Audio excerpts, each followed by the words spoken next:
So this should have been the first sharing because we are going to talk about what is KAGMA. So let's start with a round of applause. Can we do that?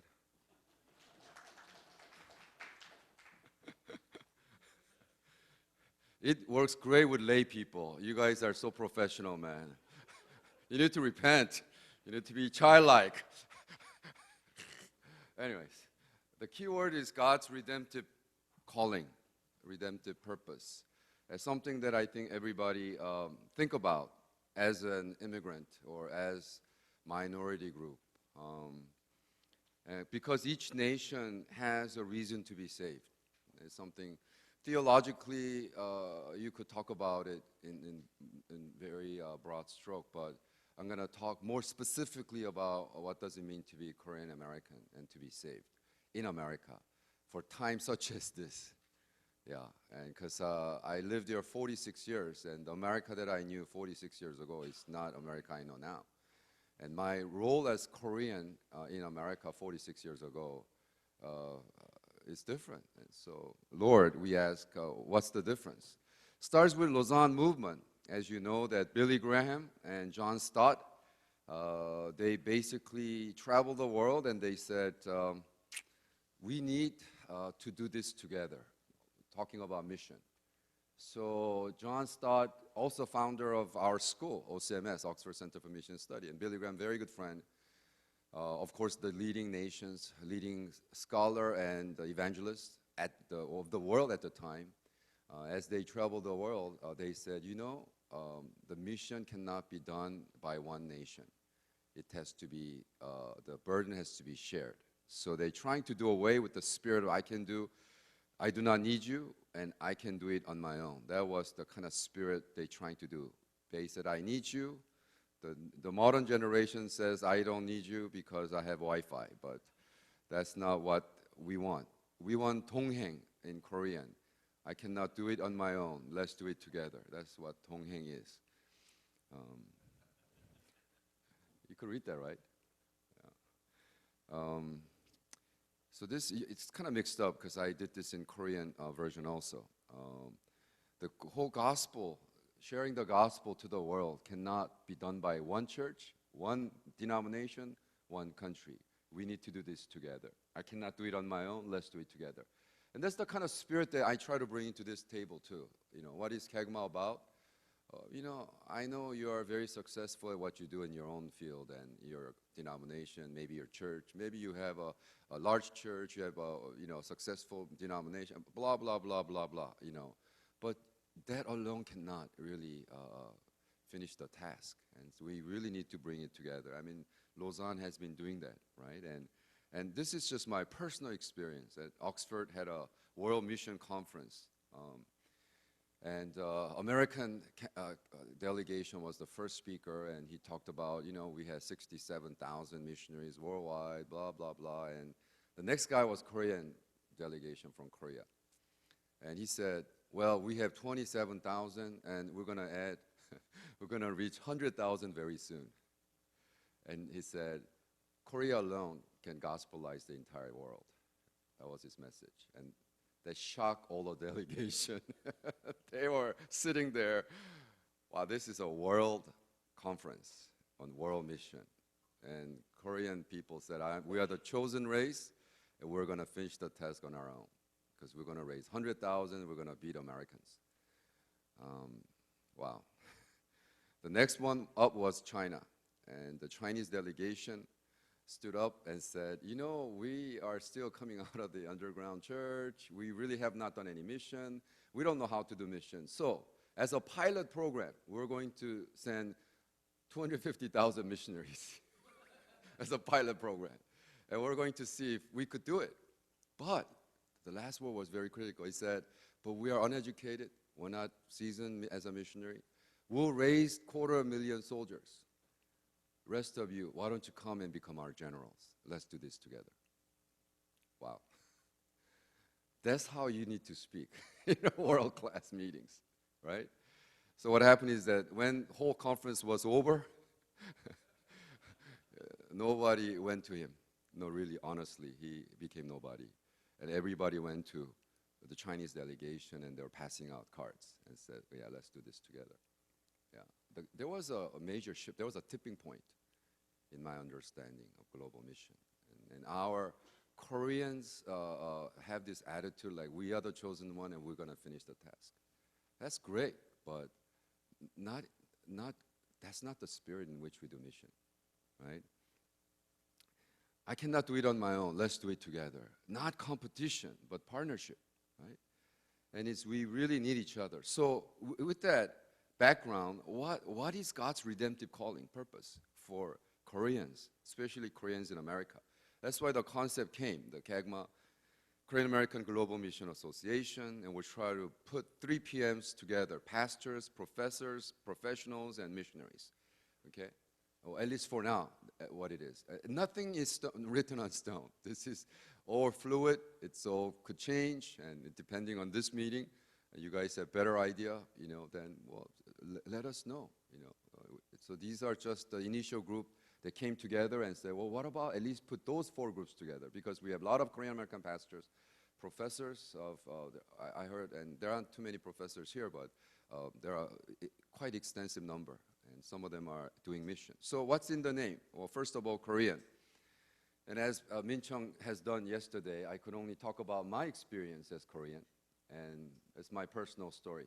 I tell people that I was made in Korea but assembled in America. That's my story. 1961, I was the 5th of the 5 children, the cutest boy. We immigrated to America in 1973. I was 12. So 46 years ago, we came to America, lived in LA, Culver City. According to Hwa Young, I was mango. I was yellow outside, yellow inside. So I was mango, fully yellow inside, yellow outside. Came to America in 1973. Right below Beverly Hills, there's a city called Culver City. I moved there. I was, I think, 4th Asian in the entire school. It was all white, 99.9% white. And I think I was 4th or 5th Asian. So the teacher said, well, why don't you share about your family? And in my head, of course, I'm mango. So I'm thinking in Korean and translating that into English. So 우리 아버지, 우리 어머니. So I said, our father is a doctor. You know, and when I said our father, all the kids start laughing, you know, and they said, oh, in America, we say my father. I thought, wow, my father. I never said 우리 아버지. I only said 우리 아버지, 우리 엄마, 우리 동네, 우리 축구공, you know what I mean? It was all ours. Never had concept of mine. I had no mind. It was our mother, 우리 엄마, right? 우리 집, 우리 축구공. How does it become mine? It was kind of mind-boggling, and so I became really sad. Sad mango. Then years later, it kind of dawned on me when Lord said, this is how you need to pray. Our Father which art in heaven. Our Father. Well, wait a minute. Jesus said we need to pray that our Father. So then I realized the white people, when they read our Father, in their mind, they're saying, my Father. Okay? And it has a huge implication in mission. Because when Western-centric person goes to another country, they said, well, let's pray like this, our Father. But in their mind, my Father's better than your Father. When attitude should be, no, our Father was here before I even came. And so the whole implication of that, and I begin to realize, wow, there is a certain edge that I have. Because I was born in Korea, and I raised as Korean. And I really need to speak about that difference, right? So whose father is he? Our father or my father, right? So then I asked the question, well, what does he look like? Father, right? The word father. So then I invent this term. Some spiritual person said, what would God say? I said, no. What would Google say? You know, you type in the word father into Google, and then these are the predominant images you find in Google image. You know, when you find Google and then there's an image section, try that. Amazing, loving, happy, caring, playful, smiling father. So I thought, that's interesting. What about 아버지? And this was the predominant image. Sad, gloomy, dark, overworked, right? Okay, well, what about our Pope, Cambodian? father. Well, this was the predominant image. It was the first image that popped when I type in Kamai. His father is actually armless because he works as a lumberjack. And son comes to him at the wedding day, dressed up and honoring. And this is the image of father for Kamai. Okay? So, whose image of God that we need to preach? Right? It's not either or. It's not Western. It's not Eastern. It's both and. We need to understand the imago Dei, God's image, in all contexts. And then this is, I think, is very important theologically, that we need to make contribution to the world mission from the perspective that they have never seen. Okay? And so that's just being Korean. What does it mean to be American? Well, you know, and I always said I'm American because 43 years I pay tax. Because actually IRS sent me a letter saying that you start paying tax since you're 15. I'm like, wow, I didn't realize that because I worked at a nursery, you know, garden nursery, and at age 15. So I am American because I pay tax. I'm Korean American. What does that mean? This is pretty cool. Whoa, did you see that? Let me do that again. I'm Korean, so I'm Korean American. That's pretty cool. If you need that slide, I will give it to you. So years later, I realized, according to Hwa-young, I am banana, yellow outside, white inside. So I did that for a while, and actually Hwa-young came to Oxford and did a lecture, and I was talking to him. I said, well, that's brilliant. But then years later, I began to realize I don't want to be banana. Because banana, actually, the peel is useless. The content is white. I said, well, that's not who I am. You know, my yellowness is not a waste. You know, that's who I am, actually. So I try to come up with the image, and this is the best image I could come up with. Kimchi burger, right? It's both and. You need both. You cannot have kimchi burger without kimchi, or burger without burger, right? So I'm trying to develop a kimchi burger theology where we matter to the whole picture. Not banana where peels are off and well, content, the whiteness is important.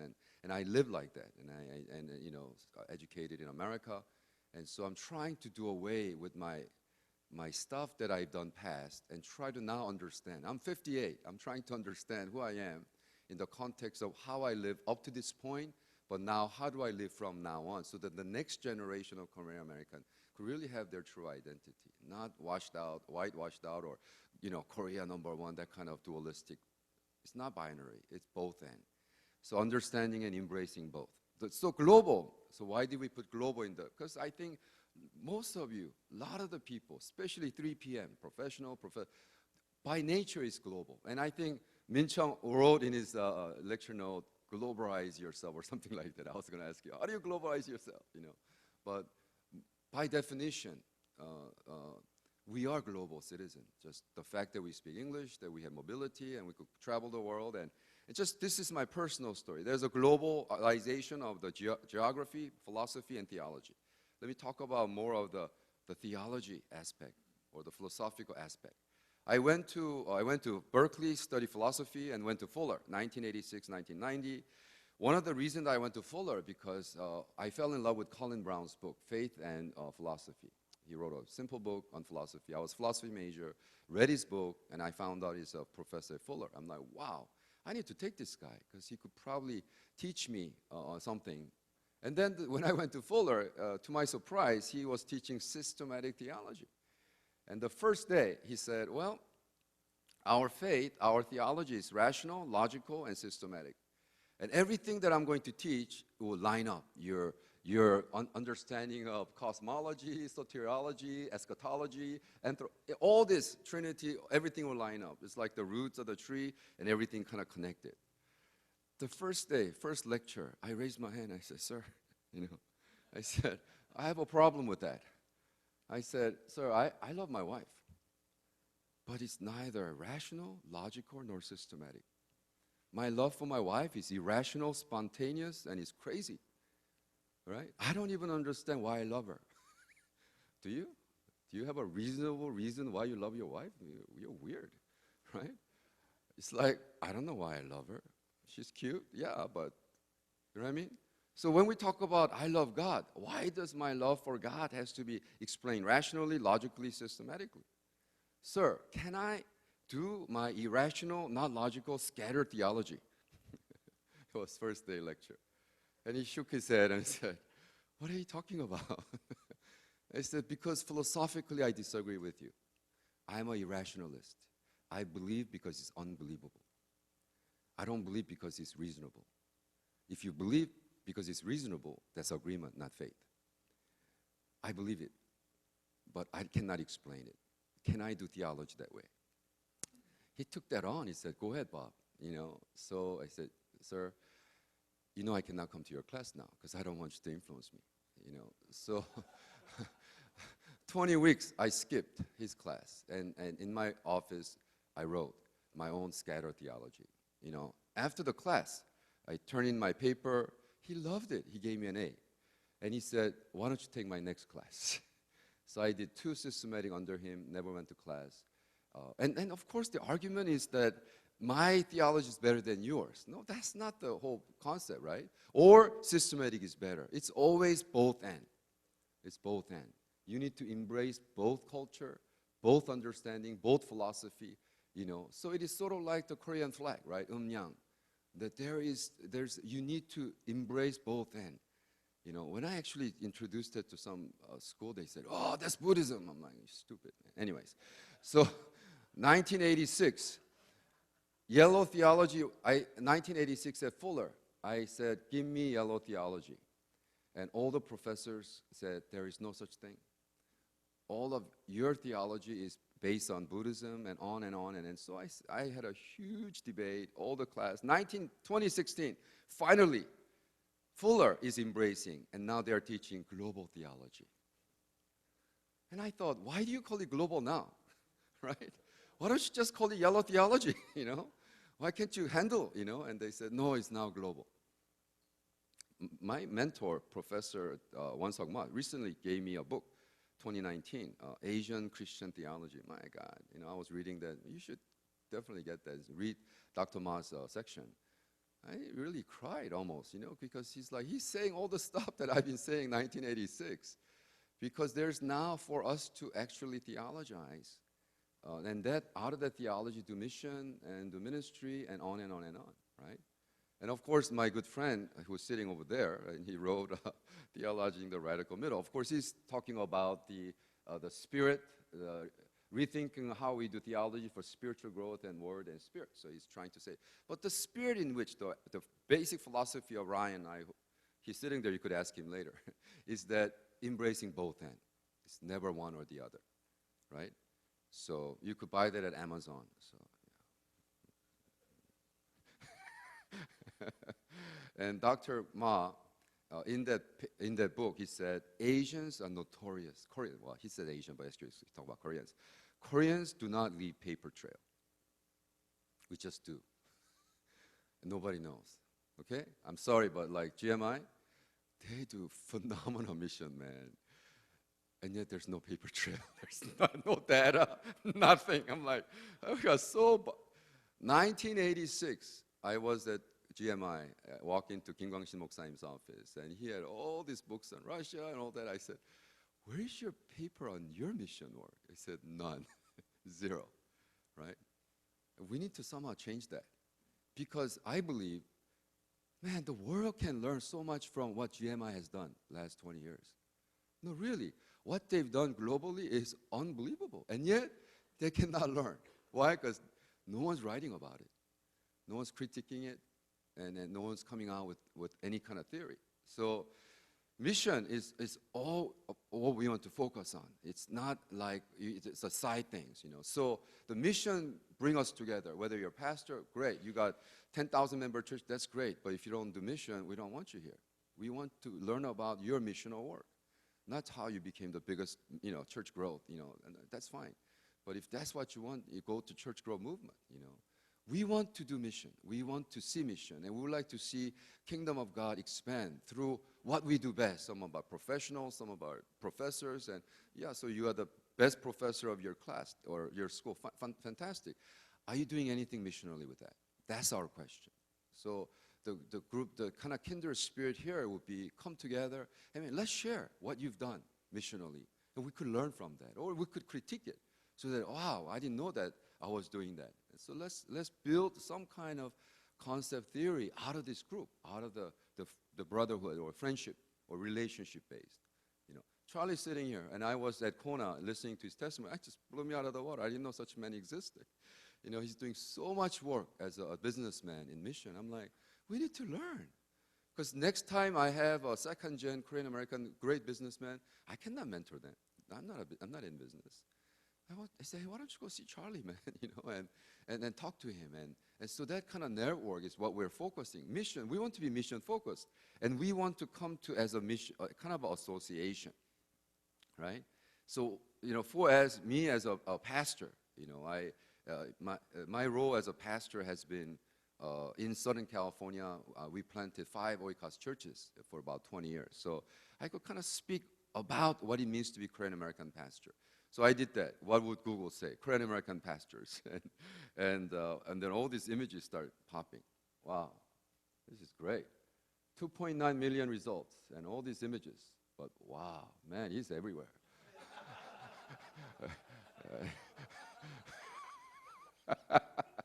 I love to do that. Min Chung's everywhere. He's like a Holy Spirit, you know. But so Korean American, when we talk about Korean Americans, there are people who's really out there doing stuff, right? But how do we bring them together? That's the question. Professors, I mean, there are now professors serving, and they got Association of Professors of Mission. So my question is, out of that kind of group, how many are Korean Americans? We don't have a basic data right now. We don't even know how many Korean American missionaries out there, right? And as I told you already, officially, they are now publicizing that they mobilized 10,000 Korean Americans into mission field. And that is such a lie.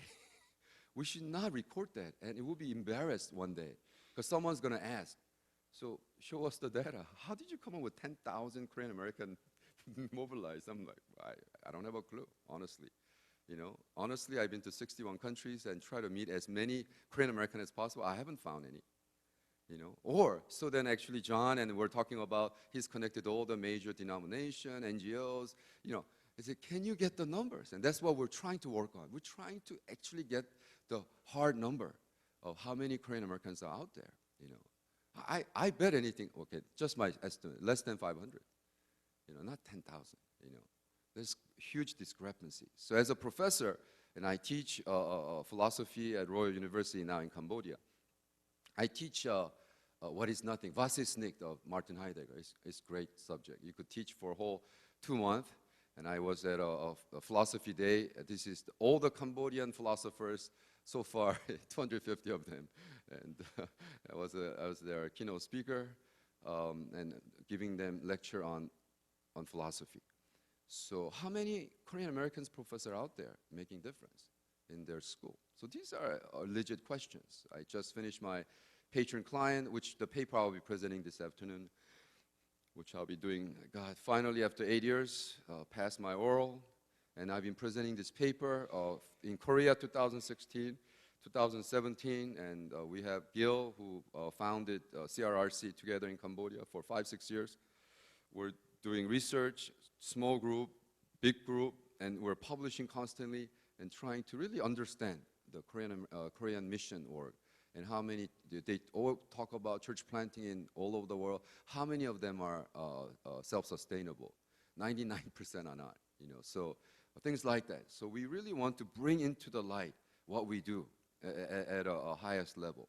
We have professionals, you know, but I'm not a professional at that capacity, so I'm going to skip that and talk about my experience as missionaries. You know, I was at 2003, I was at Moscow teaching GMI seminary students, and they had a map of Moscow, Siberia, and they had like 100 flags. I said, what are those? So these are the number of churches we planted. I said, how many do they exist now? 0. They planted 100 churches, and after 2 years, they all died. I said, take the flags out. He said, no, it's our claim. I said, you can't do that. You cannot plant church and 2 years die and then you still claim that as number. Then it's going to really confuse the people. That's not being really missionized yet, Siberia. So how do you want to do? So, and then GMI launched a 27 church plant in Siberia. So we got involved, and I started going there since 2003, two times a year, 6 months. And they start educating, training, and then it was last year, 2018. These were such a cute girls now. They're ajumma right now, and all these beautiful people. I was just there last couple weeks ago in Siberia, Khabarovsk, and so funny how the senior pastor of this church, Hangyong Muksanim, we're having fun together, talking about, and I told him, I'm not, he said, I'm doing so much work with GMI. I said, you know how much work I do for GMI? Hangyong Muksanim looked at me and said, oh, of course, we pay you. He thought that he was paying me all these years. It's like, you don't pay me, man. I do this out of my pocket. I said, oh, I'm sorry, I didn't know that, right? But because I believe in GMI, what GMI does, and their mission is phenomenal example. I think we should really learn something from that. We need to articulate that into English and kind of share that. Of course, what they do, some good, some bad, but that's good. You need to problematize it so you can get better. But the point is that that there is that very specific kind of mission that Korean Americans are doing. And we need to identify that. We need to research them, bring it to the front. And my work in Cambodia began in 2007. I started living there in front of orphanages. This gal named Bopar, she was a director. She had 82 orphans. And we befriended. And Jenny and I, my wife, she really considers us a younger sister. Lovely gal. She's orphan herself. Because she was orphan, she started gathering orphans, and 82 orphans start, and she has no sponsorship.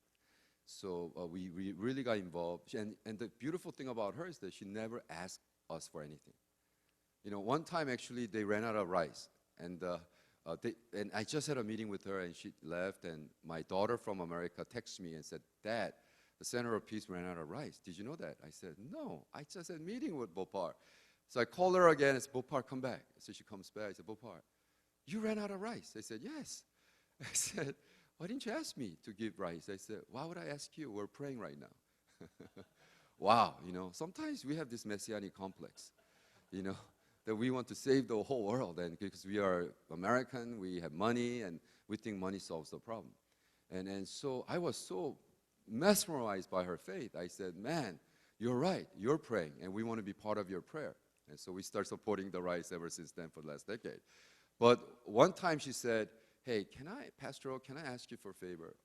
First time and last time she asked, I fell in love with an American missionary. I need to get married at Seattle. I'm an orphan. Can you come and be my dad? Honestly, I canceled all my meetings, and I went there and I walked her down the aisle. And so I think mission happens when we really truly connect relationally. And we don't stand as someone that I'm going to give because I have money. But no, really, I think it's the relationship. I do it because you're my sister, And what happened is the COP, the Center of Peace, the government started kicking all the kids out when they turn 18. And like 18 of them were kicked out of the COP because they turned 18. And they have no place to go. And so we start, my wife and I, we got 2 apartments, and they start living next to us, and we spent several years life together. It was fantastic. And then they all start come back after they graduate, settle, get married, and so they come back to my wife's counseling center, and they start sharing. We're starting sharing meals. This gal, Chen Vanette, marries a pastor, and she became a program director of Cambodian Bible Network, or a Christian network. And so she's a program director. Man, they live like a rock stars. They just love the Lord. And every weekend they do about an hour away from the city, outreach to the city. This boy named Nit, we saw him through college. We saw 18 kids through college, send them through college. And then now he's staff in my wife's clinics. And then he'll be getting married February 1st next year. So we're flying in January to be part of his wedding. Well, what is God's redemptive purpose for Korean Americans, right? Well, the point is that we say, I need you, let's do it together. So we kind of start thinking about that, and few of us start gathering. So 2018, we had August 23rd Charlotte meeting with Joseph and I and the KimNet people. And then we had Dallas meeting. And then, we had a meeting in Korea, April 2019. And then we had a think tank in Dallas, May this year. And we start asking, what can we do together, right? And do research and resource, and and some of the research, and like our Daniel from Thailand is in the picture, and because I mean what he did at Thailand at the Bible college and seminary there, tremendous. Of all the travel I've done, I mean I walk into his seminary, I'm like, man, guys, so orderly, everything's in order, and they don't pay the student, the students actually pay. And so these are kind of example. I think we need to kind of bring it up to the surface and say, well, we're doing this, and I think we should all come and learn and help each other in that way. So the whole global KAGMA began that way. Now I end with this. When Korean Church, God's Mission, Global Christianity, Edinburgh series has 36 volumes of this at OCMS. And the Edinburgh series is 36 volumes. And the Korean mission is so important, of course, and Dr. Ma was there. We have a whole book on Korean mission, right? And we asked Jonathan Bang to write a foreword. And this is what he wrote, using the T.S. Eliot. He said, the last temptation is the greatest treason, to do the right deed for the wrong reason. Wow. People don't realize what he was talking about. It's like, you know what he's talking about? Wow. What he's saying is that Korean missionaries, they do all the right things like church planting for the wrong reason, like denominational competition. What? Methodist has 160 churches? We want Presbyterian to plant 200 churches. So they're out there outnumbering, outdoing each other. That's what Jonathan Bang said, and that's not just Jonathan Bang. Mark Knoll, every time you read his book, you get angry, don't you? I'm like, Lord, this is what I mean when I write. How come you write so well? In this book, he said, promoting American-led global capitalism. He talks about marketing of capitalistic Jesus. He talks about how, not him, but this is actually at Oxford, one of my friends, PhD, trying to get a job in America. One of the large seminary in America, in the professor agreement said, I will not teach against capitalism. Can you sign that? And he said, no. Why would I defend capitalism? I thought there was theology school. He said, no, then you don't get a job, right? Don't knock capitalism, right? It's unbelievable, isn't it? So the whole global missiology, when you actually read, readers after readers and document after documents, and unfortunately, the Koreans, we think that we're leading the missional field, but just academically and global meetings, we're minority of minority. We're unheard because no one's writing about it, right? Read some journals. I was at Yale, Edinburgh conference and speaking. I was one of the few Koreans, and it was about 80% Chinese talking about Chinese mission, and they haven't started yet, right? Why is it that? Because they are way ahead of the game. They are problematizing their own work so that the whole world will talk about their mission, right? So I think the spirit in which that we do this thing is that, hey, and I think we're of age. And I'm so glad there are some 30s and, because like last night we're talking about, and one of the brother in our table said, I haven't experienced any of this revival that you guys talk about. Because I was born 1988, right? And I'm like, well, your turn's here. And I'm so glad he's here, sitting down. And maybe we could just, out of this, just conversations and some kind of mentorship will be given. And you will run this race with more equipped than us, and more equipped than us, because I was at Chiang Mai, January this year, talking about the paper that I'll be presenting to you this afternoon about patron-client and how Koreans actually cop and all that. And after my lecture, two major denominational leader from Korea. They are the missional leaders in Korea. They are who's who of Korean mission. They are the top notch. They are top 1%. They are the face of Korean mission today. They call me on the side, set me down, and start yelling at me in Korean. Said, don't ever say anything negative about Korean mission. At a global meeting like this, you should only talk about the good things that we're doing. We are the one. And I said, sir, I disagree. I disagree with you. That because we don't problematize, the whole world is problematizing it. We need to talk about our shortcomings and let them know that we are processing, we are struggling, and we are trying to come up with a solution. And honestly, at the global setting, we are, in a way, laughed at and criticized. And most of their stuff is actually criticizing Koreans' mission. And I'm saying that maybe then, instead of we criticizing, we need to embrace it and bring it forth so that we could talk about what we do right and what we do wrong together, both ends. And so I'm going to kind of cover that in the lecture this afternoon. Thank you very much.